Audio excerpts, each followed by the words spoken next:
Hi everyone. जैसे कि आपको पता है कि मैंने इस चैनल पे बहुत सारे कैंसर के एक्सपर्ट के साथ इंटरव्यू किया है, चाहे वो सर्जन हो, मेडिकल ऑन्कोलॉजिस्ट हो या फिर प्लास्टिक सर्जन हो।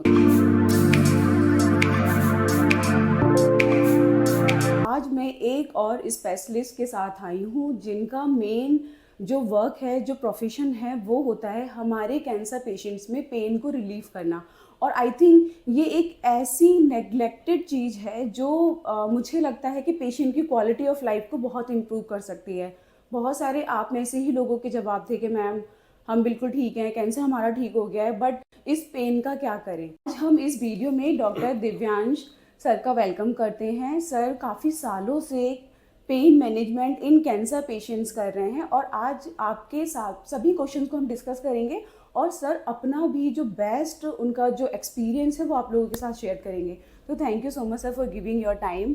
एंड मैं आपसे आपके शब्दों में एक तो आपका इंट्रोडक्शन चाहती हूँ, दूसरा मैं चाहती हूँ कि आप ये बताएं कि किस तरह से पेन मैनेजमेंट एक बहुत ही इंटीग्रल पार्ट है कैंसर मैनेजमेंट का। जी, thank you so much Rekha ma'am to call me on this talk.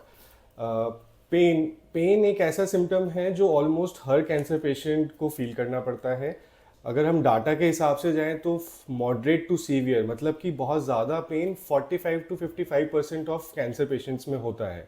बाकी में माइल्ड तो होता ही है, बट आधे पेशेंट्स मतलब 50% एक बहुत बड़ा नंबर हो जाता है, सीवियर पेन से गुजरते हैं किसी ना किसी टाइम पे उनके कैंसर के ट्रीटमेंट या डायग्नोसिस से भी पहले। बहुत बार कैंसर का डायग्नोसिस बनने में फर्स्ट सिम्टम ही पेन होता है, पेशेंट पेन की वजह से ही आता है हॉस्पिटल में दिखाने। अब पेन इतना इंटीग्रल क्यों है? क्योंकि जब तक पेशेंट का पेन ठीक नहीं होता उसकी रेगुलर एक्टिविटीज सारी अफेक्ट हो जाती हैं।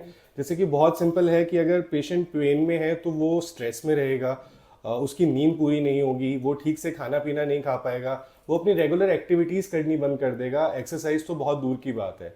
तो जब ये विशियस साइकिल बार बार चलती रहती है, पेन कम नहीं होता है, उसकी और एक्टिविटीज कम होती चली जाती हैं, वो और डिप्रेशन में जाते चले जाते हैं, पेन और बढ़ता चला जाता है।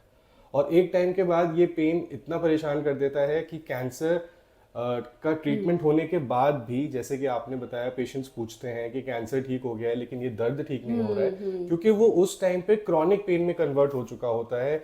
और क्रॉनिक पेन को ट्रीट करने के लिए बिल्कुल ही डेफिनेटिव ट्रीटमेंट चलाना पड़ता है, नॉर्मल पेन किलर्स से उसमें असर नहीं आता है। तो मुझे ऐसा लगता है कि हाँ, लोगों को पेन किलर्स के बारे में पता है, लोगों को पता है कि जब दर्द होगा तो डॉक्टर को दिखाना है, बट इसके लिए स्पेशली एक पूरी ब्रांच है और इसके लिए बहुत सारे टाइप के स्पेशल ट्रीटमेंट्स हैं। इसकी अभी अवेयरनेस हमारी सोसाइटी में उतनी नहीं है। तो मैं एक pain and palliative care specialist हूँ। मेरी कोर ब्रांच एनेस्थीसिया है। मैं पहले एनेस्थीसिया में अपनी डिग्री करने के बाद पेन एंड पैलिएटिव में मैंने सुपर स्पेशलिटी की है और मैं स्पेसिफिकली पेन को ही ट्रीट करने के लिए सारे मेथड्स यूज़ करता हूँ। ओके, तो सर यहाँ पे आप मुझे ये बताइए, आपको क्या लगता है कि एक कैंसर पेशेंट आपको कब अप्रोच करे? बिल्कुल, तो ज़रूरी है कि जो पेन है उसको जितनी जल्दी से जल्दी टारगेट किया जाए उतना ज़्यादा उसको हम बेहतर तरीके से ट्रीट कर सकते हैं। क्यों? क्योंकि कैंसर में 3 तरीके के पेन्स होते हैं, acute, chronic and breakthrough pain. तो जो एक्यूट पेन है, एक्यूट का क्या मतलब है, जो अभी स्टार्ट हुआ है, जैसे हमें किसी जगह पर कैंसर हुआ और उसने उस एरिया को इन्वॉल्व किया और वहाँ पे दर्द करना शुरू कर दिया। This is the most earliest symptom of pain उस कैंसर का। तो अगर हम उसको यहीं पे स्टॉप करते हैं, हम यहीं पे उसकी इंटेंसिटी को कम कर देते हैं, तो उसके chances of becoming a chronic pain कम हो जाता है। क्योंकि क्रॉनिक पेन इज क्या, एक्यूट पेन जब बहुत समय तक चलता रहे तो वो क्रॉनिक पेन में कन्वर्ट हो जाता है और बॉडी के नर्व्स को अपने साथ इन्वॉल्व कर लेता है। एक बार नर्व्स इन्वॉल्व होने के बाद एक नॉर्मल पेन किलर उस दर्द में काम करना बंद कर देता है, क्योंकि फिर हमें नर्व स्पेसिफिक न्यूरोपैथिक पेन की दवाइयाँ चलानी पड़ती है। इसी तरीके से जब एक पेशेंट का पेन का ट्रीटमेंट स्टार्ट होता है तो बहुत बार क्या होगा कि थोड़े दिनों उनसे ठीक होने के बाद उनको दर्द फिर से आएगा, जिसको हम ब्रेक थ्रू पेन बोलते हैं, क्योंकि उनकी बॉडी को उतनी दवाइयों से आराम मिलता है, लेकिन कैंसर की ग्रोथ होने की वजह से, ट्रीटमेंट की वजह से, जैसे कि रेडियोथेरेपी में नर्व्स इन्वॉल्व हो सकती हैं, या फिर सर्जरी की वजह से वो कैंसर का जो पेन है वो बढ़ जाता है। तो उसमें वो दवाइयाँ उतनी कारगर नहीं रह पाती। वहाँ पर हमें फिर से पेन के ट्रीटमेंट को मॉड्यूलेट करना होता है, ऐड करना होता है, चेंज करना होता है।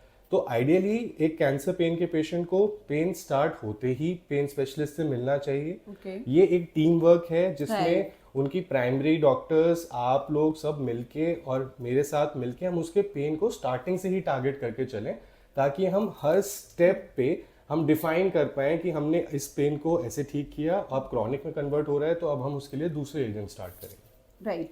तो इसका मतलब जब भी कभी हमारे पास पेशेंट आ रहा है या सर्जन के पास जा रहा है ईएनटी ब्रांच में और कैंसर प्रूवन है और पेन से वो परेशान है, उस स्टेज से लेकर लास्ट तक हमें आपको विजिट कराना है पेशेंट को। Usually most of the doctors they start some treatment with themselves also, but मुझे ऐसा लगता है कि when you have a special branch for it, and क्योंकि आप लोग ऑलरेडी इतने बिजी हैं कि आपको उनके कैंसर ट्रीटमेंट पे सारा ध्यान देना है, तो अगर फोकस्ड अप्रोच उनको एक पेन के लिए अलग से मिल जाए, it will always be much better for the patient. Absolutely.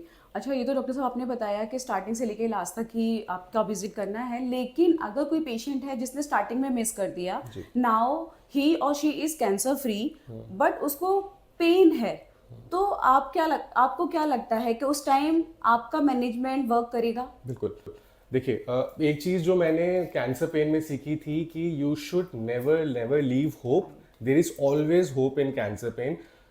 देखिए, there is a degree of pain जो वो पेशेंट डेली लाइफ में फील कर रहा है। आई थिंक, मतलब अगर हम स्कोरिंग से जाएं कि मान लीजिए उसे 10 में से 8 लेवल का स्कोर है, कुछ भी नहीं होगा तो हम उसको अपनी सारे मोडालिटीज से 4 पे ले आएंगे, 3 पे ले आएंगे, और धीरे धीरे जब उसके डेली लाइफ में वो चेंजेस उसको फील होंगे, it will make that patients life a lot better.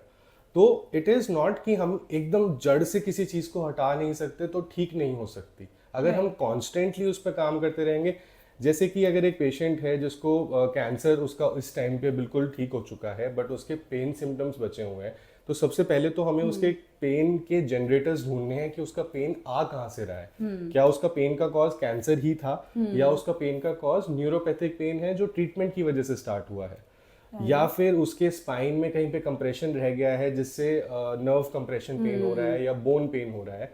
जैसे ही हम उसका कॉज ढूंढ लेते हैं with different types of medicines and interventions. So we also do interventions in cancer pain to treat them when they are very hard to treat with only medicines. Interventions क्या होते हैं? मान लीजिए किसी पेशेंट के किसी एक नस के दबने की वजह से उसको कांस्टेंट दर्द रहता है, तो अगर हम किसी तरीके से उस नस को शांत करने की दवाइयाँ वहीं पर पहुंचा सकते हैं जहां पर वो नस है, इसको इंटरवेंशन कहते हैं। पूरे शरीर में दवाई का साइड इफेक्ट नहीं होगा, सिर्फ वहीं पर इफेक्ट होगा जहाँ पे वो प्रॉब्लम कर रही थी। राइट। आपने बहुत सही बताया, क्योंकि जब हम पेशेंट को अपने फॉलोअप में देखते हैं ना और पेशेंट को पेन किलर वगैरह देते हैं, तो वो हमेशा यही बोलते हैं कि मैम कब तक हम पेन किलर्स खाएंगे, एडिक्शन हो जाएगा, इतना लंबे समय तक खाना ठीक है नहीं है, एंड अदर ऑर्गन्स पर भी इसका इफेक्ट पड़ेगा। तो उसमें आपका क्या एक्सपर्ट ओपिनियन है? एग्जैक्टली, एडिक्शन वर्ड मैं इस पे बात करना चाहता था, बट उससे पहले मैं एक चीज़ बहुत और इम्पोर्टेंट बोलना चाहूँगा। पेन ट्रीटमेंट में सबसे इम्पोर्टेंट है कि पेशेंट एक्नॉलेज करे अपना पेन, वो एक्नॉलेज करे कि मेरा पेन कितना है और उसको डिस्क्राइब करे। जब भी वो फर्स्ट मीटिंग में अपने पेन के बारे में बात करना शुरू करे, वी विल मेक श्योर कि वो उसको अच्छे से एक्नॉलेज कर पाए और डिस्क्राइब कर पाए, ताकि वी हैव अ पूरा प्लान कि उनको स्टार्टिंग में क्या था और अब क्या है। क्योंकि जब लंबे समय तक मेडिसिन चलती हैं जिनका एडिक्शन पोटेंशियल होता है, जिसको आमतौर पे ओपियोइड्स बोला जाता है, तो हमें ये पता होना बहुत ज़रूरी है कि इस पेशेंट का एक्चुअली पेन जनरेटर और पेन प्रोफाइल क्या थी। According to my experience and the data, cancer patients में addiction with painkillers, opioids, is very less, क्योंकि उनके अंदर क्षमता होती है वो दवाइयाँ लेने की, क्योंकि they are suffering from severe pain. जिस पेशेंट को सीवियर पेन है और आप पेन किलर्स देंगे, उसमें एडिक्शन पोटेंशियल जनरेट होना बहुत मुश्किल है। फिर भी क्योंकि एडिक्शन हो सकता है कुछ पेशेंट्स में, बहुत ज़रूरी है कि हमारा एक पूरा पेन प्लान हो, जिसको मैं बोलता हूँ हर पेशेंट का स्पेसिफिकली एक पेन प्लान। जैसे आपका ट्रीटमेंट प्लान होता है, आपका न्यूट्रिशन प्लान होता है, आपका एक्सरसाइज प्लान होता है, इसी तरीके से आपका एक पेन प्लान बनेगा जो कि स्टार्टिंग में ही आपको दे दिया जाएगा। जिसकी वजह से हम आपके एडिक्शन को मॉनिटर कर सकते हैं। अगर हमें किसी भी बेसिस पे या किसी भी लेवल पे लगता है या पेशेंट को खुद से लगता है कि उनको एडिक्शन डेवलप हो रहा है, तो हम उसको मॉड्यूलेट कर सकते हैं दूसरे ड्रग्स में। और यस, हम ड्रग्स की डिपेंडेंसी कम कर सकते हैं with interventions in a lot of cancer pen. बहुत सारे कैंसर पेन्स को हम इंटरवेंशन से भी कम कर सकते हैं, जहाँ पर फिर ऐसी दवाइयों का उपयोग भी कम हो जाएगा। Very good. तो आई थिंक यहाँ पर हमने इस वीडियो में डॉक्टर साहब के साथ एक इंट्रोडक्शन दिया। नेक्स्ट वीडियो में मैं डॉक्टर साहब के साथ पूरा डिटेल में डिस्कस करूँगी कि क्या क्या इंटरवेंशंस हम यूज़ कर सकते हैं, किस तरह से कैंसर का पेन मैनेजमेंट होता है, और ये हम डॉक्टर साहब के साथ एक सीरीज़ क्रिएट करेंगे क्योंकि एक ये बहुत ही ज़रूरी पार्ट है कैंसर पेशेंट्स के लिए एंड सर्वाइवर्स के लिए। तो thank you so much doctor साहब, और होप सो कि हम अपना नेक्स्ट वीडियो जल्दी ही हमारी ऑडियंस तक पहुंचाएंगे। बिल्कुल मैम, मैं एक लास्ट चीज़ और बोलना चाहूँगा कि if you don't tell someone about your pain, no one can help you. First of all खुद से पेन को एक्नॉलेज कीजिए and then reach out for your pain, and then somebody, some doctor or any of your doctors, treating doctors will treat it, because pain should not be ignored ever. Right. और मैं ना doctor साहब का number अपने bio में डालूंगी, जिसको भी अगर टेली कंसल्टेशन चाहिए या फिजिकली सबको दिखाना चाहता है, वो जहाँ मैं जॉब करती हूँ वहीं हम एज ए टीम काम करते हैं, और मैक्सिमम लोगों को मैंने बता रखा है कि मैं कहाँ जॉब करती हूँ। फिर भी मैं एड्रेस बायो में डालूंगी, आप डॉक्टर साहब से टेली कंसल्टेशन ले सकते हैं, फिजिकली आ सकते हैं। थैंक यू सो मच, और हम अपना नेक्स्ट वीडियो जल्दी बनाएंगे। Thank you so much. Thank you.